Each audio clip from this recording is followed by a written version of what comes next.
আমাদের প্রথম জানতে হবে যে কারক এবং বিভক্তির ক্ষেত্রে কারকটা কি এবং কেন। কারক শব্দটিকে যদি বিশ্লেষণ করা হয় তাহলে দেখা যাবে যে কারক হলো কৃ ধাতু নক প্রত্যয়। কৃ ধাতু নক প্রত্যয়ান্ত শব্দ করে হয়েছে কারক। এই কারক হচ্ছে 6 প্রকার: কর্তৃকারক, কর্মকারক, করণকারক, সম্প্রদান কারক, অপাদান কারক এবং অধিকারণ কারক।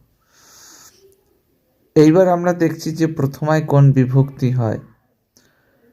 যেমন শূন্য, অ, আ, দ্বিতীয়ায় কে রে, এ রে।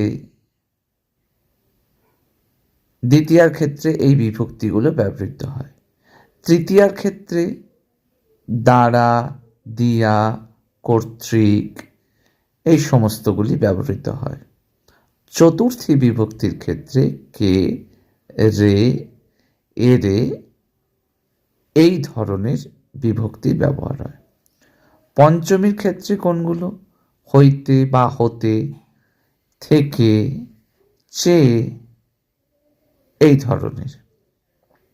ষষ্ঠীর ক্ষেত্রে যেমন ব্যবহৃত হয় র, এর, এরা এই সমস্ত যে সমস্ত বিভক্তিগুলো রয়েছে এই সমস্ত বিভক্তিগুলো ষষ্ঠী বিভক্তি হিসেবে ব্যবহৃত হয়।